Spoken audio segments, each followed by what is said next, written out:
Can you even imagine a world without print? I mean, it's everywhere. Books, newspapers, posters. We totally take it for granted.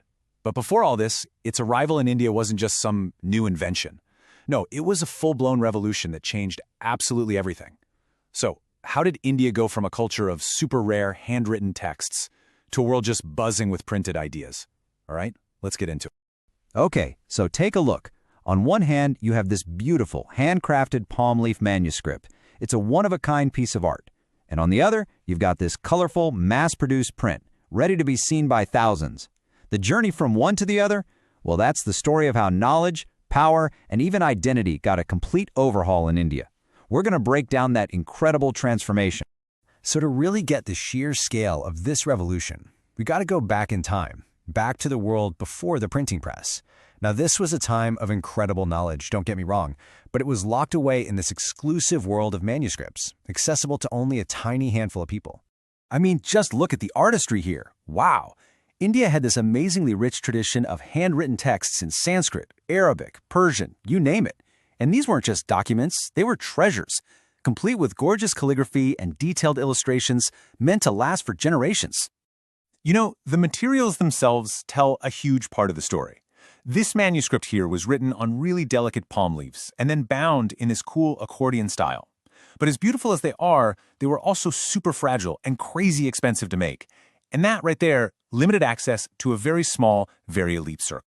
So for all its beauty, this manuscript culture had some serious drawbacks. The texts were expensive, they were fragile, and the handwriting could be all over the place, making them tough to read. Because of all that, they just weren't a part of everyday life. For most people, knowledge came from listening. A teacher would dictate, and students would write, and they might never even see the whole book themselves. But all of that, it was about to change. A new technology was making its way to India, one that would slowly start to take root and basically transform everything. Yep, we're talking about the printing press. Now, this wasn't an overnight thing. Not at all. The very first press showed up with Portuguese missionaries way back in the mid-1500s. The first Tamil book gets printed in 1579, but then it takes over 200 years before the first major English newspaper pops up. But by the early 1800s, you start to see Indian reformers like Rammohun Roy really begin to see the power of this. And you gotta love the story of that first newspaper.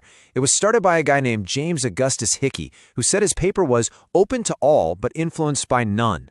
This guy was a total maverick, not some government stooge, and he absolutely loved publishing juicy gossip about the bigwigs in the East India Company. He got in a ton of trouble for it, of course, but he set a huge precedent. Print could be a voice that was totally independent of colonial power. And this is where things get really explosive. Once the technology was in place, it turned into a battleground for ideas. It fueled these intense public debates that would literally go on to shape the future of the entire nation. This just created a whole new world. So in the early 1800s, you have reformers like Rammohun Roy using his newspaper to argue against stuff like widow immolation. But here's the new part. The Hindu orthodoxy didn't just try to ban his paper. No, they started their own newspaper to fight back against his arguments in print. The debate was suddenly public, it was open, and it was out there for anyone who could read. And this wasn't just happening in one community. Muslim legal scholars, the ulama, they were really worried about what was happening with colonial rule. So what did they do? They jumped on these cheap and easy-to-use printing presses to publish thousands and thousands of fatwas. These were legal rulings that gave everyday Muslims guidance on how to live their lives, all printed in easy-to-read order. Print also basically democratized faith itself. Take the Ramcharitmanas, a really beloved text. It gets printed for the first time in 1810, and boom, cheap copies flood the market. All of a sudden, a sacred text that you could only hear from priests could now be bought, carried home, and read by anyone, anytime. That is a massive shift. But this new access wasn't just about big public debates. It actually gave a voice to people who had never, ever had one before. This created whole new kinds of culture and art. Think about the impact this had on women, whose lives were often spent entirely at home. For them, reading just blew their world wide open. There's this character in a Tamil novel who says it perfectly. More than half my life's happiness has come from books. For so many, books became a source of knowledge, a little bit of escape, and real joy. And this hunger for reading led to some just incredible stories of defiance. Get this. In East Bengal, a young married woman named Rashsundari Debi taught herself to read. in secret, hiding in our kitchen. And then what does she do? She goes on to write Ama Jiban, or My Life, which became the very first full-length autobiography in the Bengali language. Her personal story became this powerful public statement. And it wasn't just words being democratized, it was pictures too. Painters like the famous Raja Ravi Varma, they saw the huge potential of the press. His paintings of gods and myths were mass-produced as these cheap prints. And for the very first time, even poor families could afford to buy art and decorate their homes, which helped create this shared visual language all across India. But of course, it wasn't all just devotional art. By the 1870s, you start to see these journals pop up, and they're filled with cartoons and caricatures. And nobody was safe. They made fun of colonial officials, they critiqued social traditions, they even poked fun at nationalists. Print had become this incredibly powerful tool for public criticism. So, when you put it all together, what was the end result of this whole revolution? Well, the legacy of print was nothing less than the complete reshaping of an entire nation.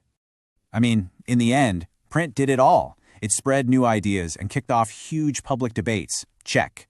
It gave a platform to voices that have been ignored, from women to social reformers. Check. It created brand new forms of entertainment, like the novel, that people could really relate to. And maybe most importantly, newspapers started connecting different parts of the country, sharing news, and helping to build the very idea of a unified pan-Indian identity. You see, the print revolution was never just about ink and paper. It was about access, it was about debate, and it was about identity. It gave a voice to the voiceless and let a nation really speak to itself for the first time. Which kind of leaves you with a final thought, right? In our own age of social media and the internet, who are the new voices finding their platform today? And how are they reshaping our world right now?